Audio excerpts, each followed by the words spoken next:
பழனி முருகனை அவருடைய அந்த கோபுரத்தை பார்த்துவிட்டு உன்னுடைய பயணத்தை நிறைவு செய்ய வேண்டும் என்று சத்குரு ஆணையிட்டார். ஆகையாலே பழனி மலையிலே அந்த கோபுர காட்சி அழகாக காண்கிறோம். மிக அற்புதமாக இந்த மலையிலே தண்டாயுதபாணி காட்சி கொடுத்து கொண்டிருக்கிறார். ஆகையாலே நாங்கள் மலை ஏறவில்லை. எங்களுடைய அடுத்த சித்தர்கள் பயணங்கள் இலக்கை நோக்கி செல்ல வேண்டிய இருக்கிறதால் அதற்கு இந்த ஒரு தீப்பெட்டியிலே ஒரு ஆப்பிள் போல கொடுத்திருக்கிறார். அது 10 என்று கொடுத்திருக்கிறார். இதன் சூட்சமங்கள் என்னவென்றால், இந்த சத்குரு ஆட்சியோடு சித்தர்கள் மகான்கள் ஆட்சியோடு அந்த 10 நாளிலே என்ன நடக்கிறது என்று தெரியும். ஆகையாலே நம்முடைய பயணங்கள் எல்லாம் சிறப்பாக இருக்கிறது.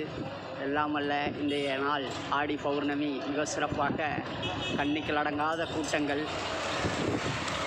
அதாவது பழனி தண்டாயுதபாணி கோயிலில் கூட அவ்வளோ கூட்டம் இல்லை. கணக்கம்பட்டி சத்குரு ஆலயத்திலே அவ்வளவு கூட்டங்கள் வந்து கொண்டிருக்கின்றன. எப்படி எறும்புகள் சாறை சாறையாக வருகிறதோ அதுபோலே அவருடைய எல்லோரும் வந்து கொண்டிருக்கிறார்கள். அந்த அளவுக்கு சத்குருநாதர் ஒவ்வொரு நிகழ்ச்சியும் கொடுத்து கொண்டிருக்கிறார். இன்று கூட பயணத்திலே நம்முடைய குளித்தலைக்கு அங்கிட்டு இருந்து ஒரு அன்பர் வந்து, ஐயா இந்த மாதிரி சாமி உங்களை பார்க்க வந்தோம், பார்க்க முடியல அப்படின்னு சொல்லி கொண்டிருந்தார். ஆனால் நீங்கள் ஊருக்கு போங்கள் என்று சொன்னோம். ஆனால் இருந்தாலும் அவரை சத்குரு வாகனத்திலே நான் உட்கார்ந்துருக்க இடத்திலே மறுபடியும் அவர் தேடி வந்து உட்கார்ந்து விட்டார். இதுதான் சித்தர்களுடைய ஒரு அற்புதங்கள். மகான்களுடைய ஒரு ஆலயத்திலே அவர்களை கைவிட மாட்டார்கள் என்று சொல்வோம். அந்தளவிற்கு இறைவன் நல்லபடியாக ஆசி கொண்டிருக்கிறார்.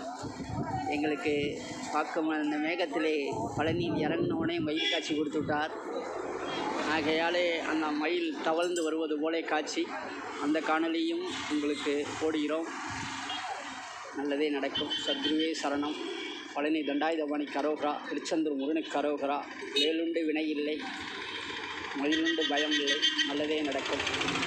ஏறுமயில் முருகனே வாழ்க வாழ்க. எல்லோரும் ஏற்றத்தில் வர வேண்டும். சித்தர்கள் வாக்கு மெய்யாக இருக்கும். நல்லதே நடக்கும். ஓம் நம சிவாய, ஓம் நம சிவாய, ஓம் நம சிவாய.